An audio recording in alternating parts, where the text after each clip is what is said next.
Christine, person behind akun The Potter and His Clay. Kalau kalian tahu, kalau kalian gak tahu, akunnya ini Potter and His Clay. Oke, gak kelihatan guys. Nah, tetap gak kelihatan. Oke lah, kalian bisa search namanya The Potter and His Clay. Kenapa aku bikin YouTube?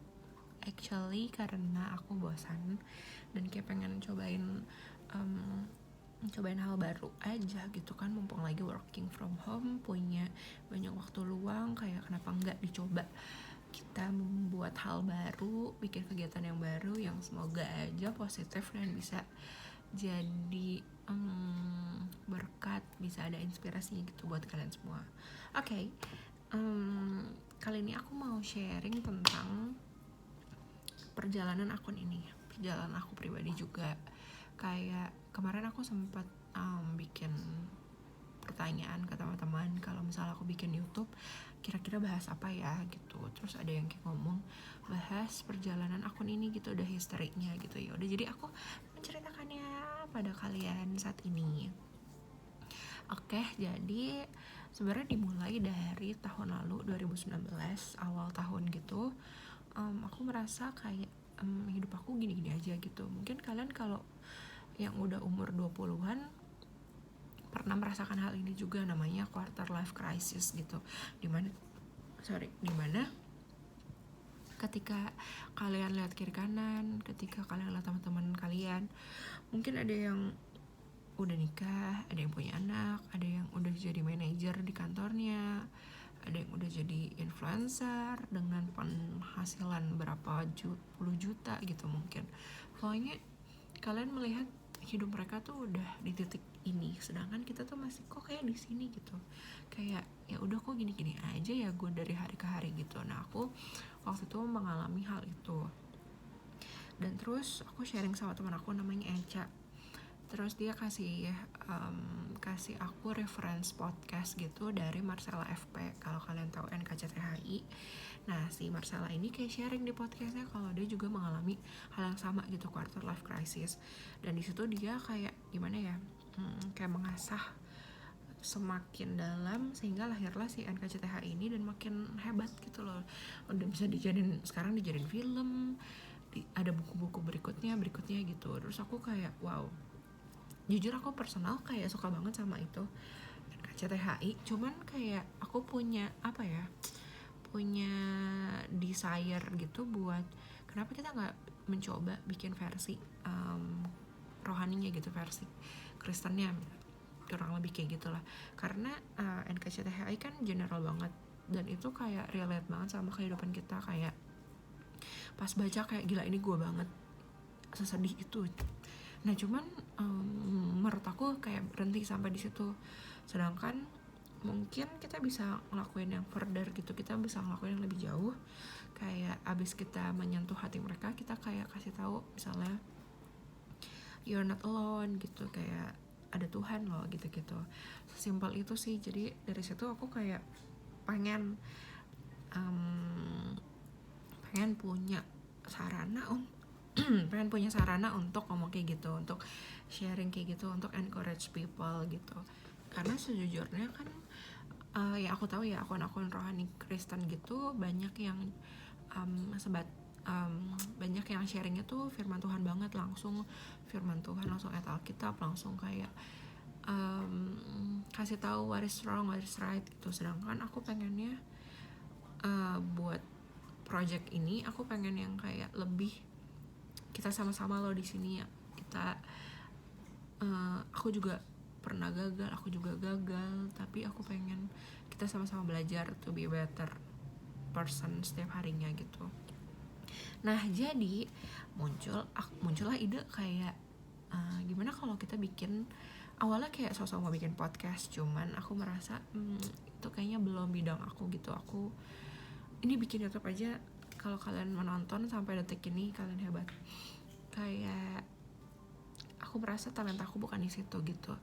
Nah, flashback ke sebelumnya, ke tahun-tahun sebelumnya, aku mulai menulis itu di tahun 2009. 2009, iya benar, 2009 itu awalnya aku nulis di blog, enggak sih, awalnya kita semua nulis di diary kan. Terus kayak semakin besar diary kayaknya udah gak safe lagi untuk dicurhatin kan, karena bisa kebaca orang tua, bisa kebaca semua orang. Nah aku akhirnya menulis lah di blog gitu. Waktu itu blognya private, masih kayak buat aku sendiri doang. Isinya ya pada masa mudanya kan kita semua isinya pasti lagu-lagu galau, lirik lagu yang sedih-sedih, pokoknya curahan hati yang sedih gitu. Terus makin hari makin banyak yang baca gitu, kayak ke notice gitu, ada yang ninggalin komen lah di blognya gitu. Terus kayak malu juga ya, kayak kebaca nih yang sedih-sedihnya kita sama orang lain gitu. Terus aku di situ kayak oke, kenapa nggak bikin yang lebih bermutu gitu. Aku akhirnya mulai masukin lirik lagu yang nggak sedih, lirik lagu yang lirik lagu rohani yang menurut aku kayak bagus buat aku. Terus aku kadang selipin juga kayak rekap khotbah, apa tuh namanya, rekap ya, ringkasan khotbah. Pokoknya banyak lah, sampai akhirnya aku mulai belajar menulis tentang hubungan aku sama Tuhan, kayak apa yang aku dapat dari apa yang aku lewati sehari-hari gitu. Misalnya aku melihat suatu kejadian, terus aku tulis kayak apa yang aku dapetin dari itu gitu. Nah itu 2009, dan akun ini tercipta 2019, which is 10 tahun berlalu. 10 tahun diisi dengan proses dari bawah banget, maksudnya dari aku benar-benar baru belajar sampai aku merasa kayaknya ini talenta aku gitu. Karena gak cuman as hobi, tapi aku mulai 2009 kan aku SMA, bener gak ya? Gak, SMA, iya SMA. Terus habis itu aku masuk kuliah, aku ambil jurusan journalism, karena aku merasa oke, gue enjoy menulis, kayak gue suka. Akhirnya aku nakunin, aku kuliah ambil journalism. Terus aku lulus kuliah juga aku ambil kerjaannya di bidang menulis, writing, copywriter, kayak gitu. Sebuah perjalanan yang panjang untuk bisa sampai di titik ini gitu. Jadi kalau kalian masih, maksudnya belum sampai 10 tahun gitu misalnya, atau mungkin udah lebih, kayak setiap orang prosesnya beda-beda ya, keep doing it aja gitu, tetap lakuin. Siapa tahu sebentar lagi tuh buahnya kelihatan gitu. Aku yakin gak ada yang sia-sia sih kalau kita menekuninya gitu. Nah terus dari 2009 sampai 2019 itu juga banyak naik turunnya gitu, juga banyak kayaknya gue nggak di bidang ini deh gitu. Terus aku mau cerita kalau jadi dulu aku pernah ikut kebaktian. Terus di kebaktian itu pendetanya intinya kayak doain aku kalau aku bakal dipakai di bidang media. Jujur saat itu media belum kayak sekarang, bukan media sosial, tuh media cetak gitu. Nah aku kayak bukan obsesi, aku lebih kayak yang akan omongan pendeta itu ke aku. Dan aku akhirnya lulus kuliah, aku cari-cari kerja segala macem. Terus aku dapatlah di setelah pokoknya kerjaan kedua aku dapat di media cetak terbesar di Indonesia. Nah mungkin terus aku di situ kayak oke, mungkin ini nih momennya gue, kayak oke, Tuhan mau gue ngapain ya di sini gitu. Tuhan mau aku ngelakuin apa nih, karena aku udah sampai di titik ini menurut aku ya, kayak aku udah ada di industri media yang terkenal banget di Indonesia, dan kira-kira Tuhan mau bikin apa ya gitu. Waktu demi waktu berlalu, gak ada apa-apa, cuman kayak ngerjain kerjaan hari demi hari gitu. Terus sampai satu waktu udah 2 tahun lebih gitu, aku akhirnya harus cabut dari kantor itu karena satu dan lain hal. Akhirnya aku pindah kantor baru. Nah terus disitu aku kayak Tuhan, katanya aku bakal dipakai di media, tapi kok kayak gini doang, cuma sampai di sini. Apa aku salah ya? Apa Tuhan salah kayak gitu. Nah terus sampai 2019 ini aku bikin akun The Potter and His Clay, dan kayak gak nyangka banget bisa sampai sejauh ini dengan 12.000 teman-teman yang gabung gitu.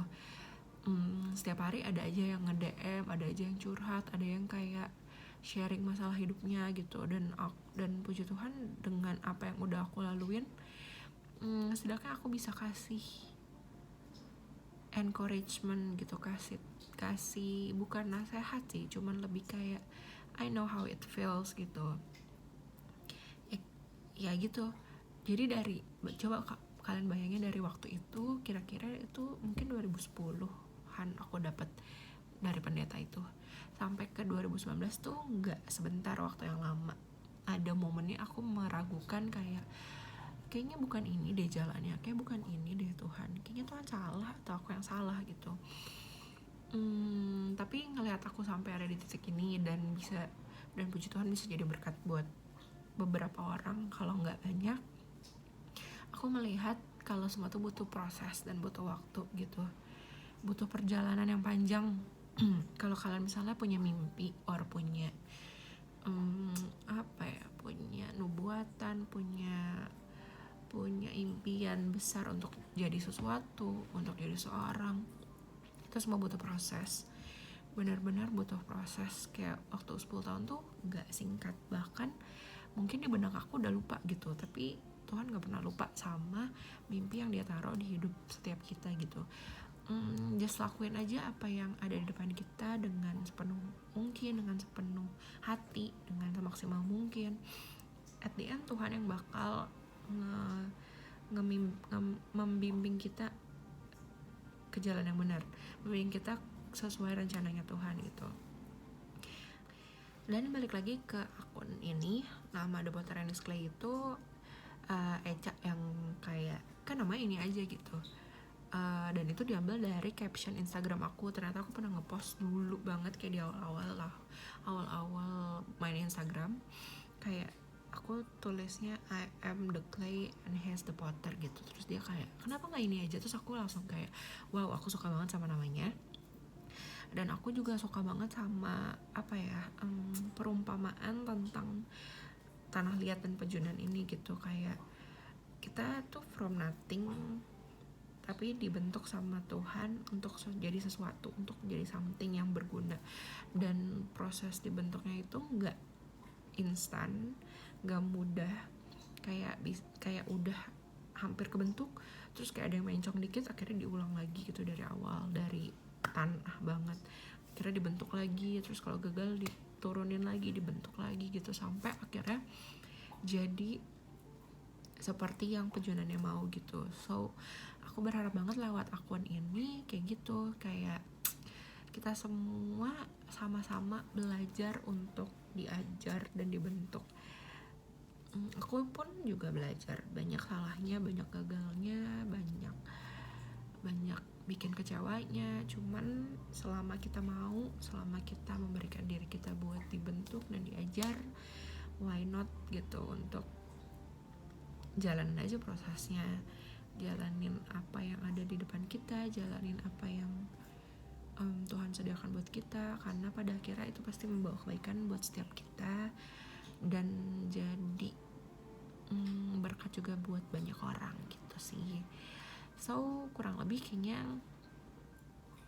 ini dulu buat vlog pertama aku. Kalau banyak salah, yang which is pasti banyak salahnya, banyak banyak bingungnya, kayak I'm sorry, let's do be better, apa sih, kayak let's be better next time gitu. Kita sama-sama belajar di sini. Aku encourage juga buat semuanya, kayak apapun yang kalian punya di hati, apapun mimpi kalian gitu, mungkin sekarang belum kelihatan ujungnya, belum kelihatan hasilnya gitu, tapi don't give up.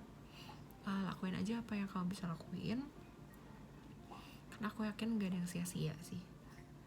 Setiap apapun itu gak bakal ada yang sia-sia, selama kita tetap setia, ujungnya pasti kayak gitu. Oke, bye-bye.